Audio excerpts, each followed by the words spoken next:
Usted que se está faltando, que mira dónde está hoy, domingo, que usted pudiera estar en bebida, juca y par y brincando y fumando y haciendo de todo. Hoy usted le está diciendo al Señor que Él es más importante que todo lo que el mundo puede ofrecer. Aleluya, por eso es que no todos son profetas. Por eso es que hay profetas verdaderos y hay profetas falsos.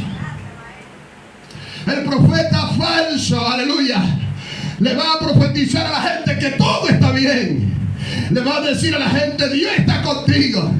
El profeta falso no va a censurar a nadie. El profeta falso no señala a nadie. El profeta falso no juzga a nadie. Y tiene una palabra de bendición para todo el mundo. Pero el profeta verdadero le llama al pan y al vino. El profeta verdadero le dice a los adúlteros que tienen que volverse a Dios. Le dice a los fornicarios que tienen que venir a Dios. Le dice al mentiroso que tiene que venir a Dios. Le dice al atracador que tiene que venir a Dios. Le dice al marihuanero que tiene que venir a Dios. Le dice al cocainero que tiene que venir a Dios. El profeta verdadero no compromete la palabra de Dios. El profeta verdadero no compromete la palabra. No compromete la palabra de Dios. Un profeta es el que habla en lugar de otro. El profeta es un heraldo de Dios. Es un intérprete de aquel que declara los acontecimientos futuros. La palabra profeta, según el término hebreo Naví, significa aquel que anuncia. ¿Cómo están los profetas de este tiempo? Anunciando de su propia presunción. Los profetas de este tiempo, en su mayoría, no están predicando lo que Dios quiere que el mundo escuche. Gloria a Dios. Los profetas de este tiempo no están predicando lo que Dios quiere que la iglesia escuche.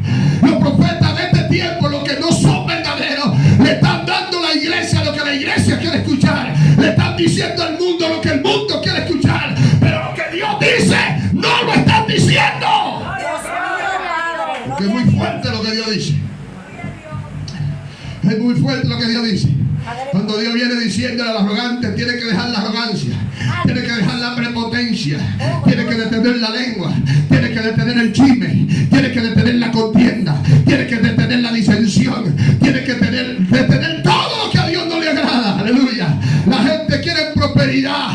Usted le desata una casa, usted le desata un carro, usted le desata hasta una bicicleta, lo que ellos quieren. Pero cuando tú le dices a ese que quiere la casa, tiene que dejar la prepotencia por el pico de una vez. Aleluya. Eso es lo contrario del profeta Juan. El profeta Juan, el que anunciaba el camino del Señor. Cuando llegó el momento de censurar al rey, lo censuró. El profeta le dijo a los religiosos de aquel tiempo, le dijo: generación de víboras, ¿quién os enseñó a huir de la ira venidera? Pero cuando llegó el momento del rey, que el rey tomó la mujer que no le pertenecía, el profeta le dijo al rey, sin titubear, le dijo: no te es ilícito. No te es lícito tomar la mujer de tu prójimo. El profeta verdadero no se equivoca en cuanto a profecía se refiere. El profeta verdadero no anda adivinando. El profeta verdadero es certero en la palabra. Usted se puede dar cuenta del profeta verdadero y el profeta falso.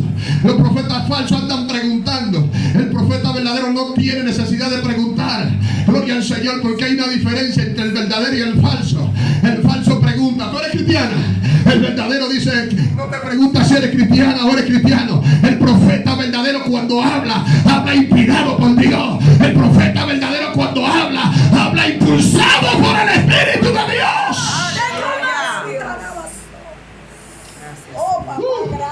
Santo Dios. Si analizamos la idea fundamental del término Naví, indica que el profeta es inspirado ¿por quién? ¿Por quién? Por eso es que el profeta verdadero, cuando da una profecía de parte de Dios, se cumple. Aleluya. ¿Por qué tenemos tanta gente pifiando en la profecía y dando profecía y no se cumplen, y ministrando y quedando mal en cuanto a profecía? Porque muchas veces lo que están ministrando bajo la carne y bajo la emoción. Pero el profeta verdadero, cuando dice: así dice Dios, aleluya, se cumple la palabra del Señor. Aleluya. Se cumple la palabra del Señor, porque Dios es el que anima o estimula a ese profeta que profetice. Dios es el que cita el que empuja, el que mueve, el que aguijonea, el que provoca al profeta a declarar la palabra de Dios. Aleluya. Deuteronomio capítulo 18, verso 18. Allí dice que Dios es el que reviste a su heraldo. Dios es el que reviste a su profeta. Lo reviste de unos dones particulares como el de ser vidente. ¿De qué lo reviste? El de ser vidente. El vidente, según la expresión hebrea roes, significa el que mira a través de los ojos de Dios. Aleluya. ¿Qué es un profeta? El que mira. El que mira a través de los ojos De Dios. Aleluya. Por eso el profeta no tiene necesidad de preguntar físicamente si eres o no eres. Gloria al Señor. Porque cuando el profeta mira, no mira con sus ojos, sino que mira con los ojos de Dios. Y los ojos de Dios son los que van a revelarlo todo. Así es. ¡Santo! ¡Aleluya! Recuérdese de Eliseo. Gloria a Dios. Eliseo no estaba allí cuando Giesi fue y tomó de aquel sirio todo lo que le había dado. Y cuando llegó, ya Eliseo lo había visto, pero lo había visto a través de los ojos. De Dios. A través de los ojos. ¡De Dios! Porque a Dios no se le escapa nada. ¡Santo! Dios está simultáneamente en todo lugar al mismo tiempo. ¡Aleluya! Porque Él es omnisciente y omnisapiente. Dios lo sabe todo y lo ve. Dios lo sabe todo y lo ve. Cuando Giesi llega, el profeta le dice, ¿dónde estaba? ¡Santo! Tu siervo a ningún lado ha ido. Y él le dijo, no estaba allí mi corazón cuando tomaste de la mano de aquel sirio. No estaba allí mi corazón. Gloria al Señor. La lepra que él tenía ahora se te van a pegar a ti y a toda tu descendencia. ¡Wow, Dios mío, Padre! Para un profeta darse cuenta de la vida de alguien, no tiene necesidad de que nadie le cuente la vida de ¡Eh, nadie. Jehová! Como hay profetas en la internet, hay profetas que antes de ir a ministrar a una iglesia, primero entran en el internet y empiezan a averiguar la pastora, los miembros, cómo son, para ellos entonces poder profetizar. El profeta de Dios no anda adivinando, el profeta de Dios profetiza. ¡Aleluya! ¡Gloria a Dios! El ¡Aleluya! profeta de Dios es a través de Dios que puede percibir, discernir y oír. Tres cosas. ¡Gloria a Dios!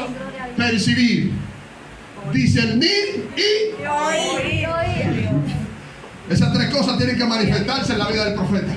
El profeta verdadero conoce las 5 voces que hablan. Alaba. Gloria al Señor. El profeta verdadero conoce las 5 voces que hablan. Aleluya. El profeta verdadero conoce cuando es su propio yo que está hablando.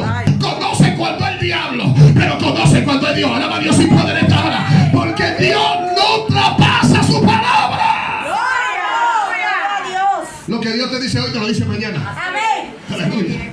Dios no es Dios, por eso es que Él no es Dios de confusión. Aleluya. Él no es Dios de ¡Confusión! gloria. Ahora, ¿qué puede quebrar esa conexión entre el profeta y Dios? Hay profetas que fueron de verdad. Hay profetas que hablaron en nombre de Dios. Hay profetas que Dios les revelaba. Hay profetas que Dios le daba a discernir, a entender. Era un hombre de Dios, pero algo pasó. ¿Qué pasó? Aleluya.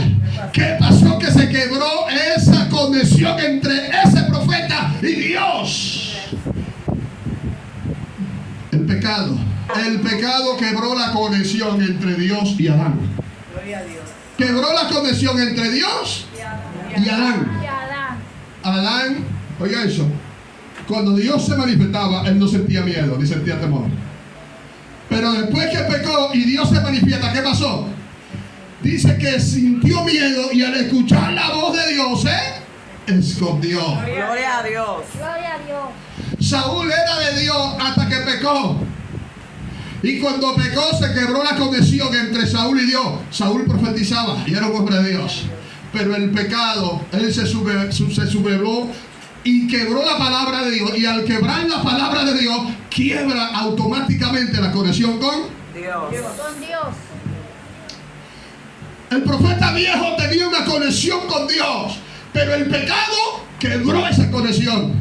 Recuérdese también del profeta joven. El profeta joven tenía conexión con Dios, pero el pecado quebró esa conexión. Y era tan fuerte este profeta y venía con una unción tan recia que cuando llegó donde estaba Jeroboam, profetizó sobre el altar y le dijo: altar, altar, altar, tu ceniza rodará por tierra. Y así mismo, cuando terminó la profecía, el altar cayó, la ceniza se regó. Y cuando Jeroboam lo señaló, dice que la mano se le secó. Y entonces él tuvo que orar para que la mano le sea restaurada. Miren qué dimensión Dios usaba a ese profeta joven. Pero ese profeta joven quebró la palabra de Dios. Y al quebrar la palabra de Dios, se cortó la conexión con Dios. Gloria a Dios. ¿Hay algo más que quiebra la conexión con Dios? Pregúnteme. ¿Qué es? La ganancia desmedida. Gloria a Dios. Cristianos que hacen negocios raros, turbios. Hombres de Dios que hacen negocios raros, turbios. Que compran la cosa a peso y la quieren vender a menos. ¿Cuánto alaban al Señor en esta hora? Aleluya. ¿Cuánto alaban a Dios en esta hora? Amén. Todavía hay más cosas que quiebran la conexión con Dios. ¿Y sabe qué otras cosas más quiebran la conexión con Dios? El adulterio, la mentira, la calumnia, el chisme, la contienda, la fornicación, la lujuria. Todo esto quiebra la conexión ¿con quién? Con Dios. Cuando alguien pierde la conexión con Dios, lo veremos dándole galletas a los profetas verdaderos. Gloria a Dios. Oiga, ¿hasta dónde llegan los? Oiga, ¿hasta dónde llega a perder la conexión con Dios? Cuando el hombre pierde la conexión con Dios, él sigue creyendo que está profetizando de parte de Dios. Y cuando viene un profeta y lo confronta, entonces le da galleta al profeta verdadero. Gloria a Dios. Y es tan fuerte que le dice: ¿por dónde se fue el espíritu de mí para hablar de ti? Aleluya. Ahora el Espíritu de Dios habla por tu boca. Y el que no es profeta de verdad, cuando tú hablas de parte de Dios, él se siente mal. Gloria al Señor. ¿Y por dónde fue que se fue el Espíritu de él para hablarme a mí? Cuando entró el deseo de ganancia desmedida. Cuando la gente empieza a negociar con la palabra de Dios. Cuando hay que darle una gran suma de dinero para poder profetizar. Usted ve todos esos profetas. Aleluya, que para ellos usted invitarlos y tiene que darle una grande suma de dinero, de 50,000, 100,000 pesos. Hay otros que hay que depositarle $20,000 y de esos $20,000 hay que darle 10,000 adelante y pagarle el pasaje. Déjeme decirle que todos esos profetas no son de Dios, porque el profeta verdadero de Dios no cobra para predicar la palabra. Todo aquel que cobre para predicar la palabra no es profeta de Dios. Y tiene ganancia en vez del cielo, el infierno. Usted y yo tenemos cuarto para comprar lo que Dios hizo por nosotros. Usted y yo tenemos dinero para comprar esa información que Jesús nos trajo. ¿Y qué hizo Jesús? ¿Y quién era Jesús? El bacán de los bacanes, perdónenme la expresión de la palabra. No hay un profeta como Jesús. No hay un evangelista como Jesús. No hay un pastor. No hay un maestro. No hay un apóstol. Jesús completo, santo y puro. Y empezó a predicar la palabra hasta con hambre. Gloria al Señor. Los discípulos en una ocasión le dijeron: pero ven acá, nosotros sabemos que tú tienes hambre. Ven para que come. Y él dijo: no, tranquilo, que tengo una comida que comer, porque yo he venido para hacer la voluntad de aquel que me ha enviado. Invíteme a mí a predicar con hambre, a ver si es verdad que yo no voy a predicar. Es bromeando, yo voy a predicar. Pero hay gente que usted no puede hablarle de la palabra cuando ellos tienen hambre. Hay gente que usted no puede hablarle de predicar la palabra cuando deben la casa. Hay gente que usted no puede hablarle de predicar la palabra cuando los hijos están enfermos. Hay gente que usted no puede hablarle de predicar la palabra cuando la esposa lo pone en disciplina. Se enojan, se quillan cuando están pasando cualquier situación y dicen: no voy a predicar la palabra, porque a los hombres de Dios no puede pasarle eso. ¿Quién dijo que no? A los hombres de Dios les pasa todo. A los hombres de Dios les lo abofetean, lo persiguen, lo apedrean. O pregúntenle a Pablo, que lo sacaron fuera de la ciudad y lo tiraron como muerto de tanto peñonazo que le dieron. Y dice las escrituras que se levantó, se limpió el polvo y siguió predicando la palabra.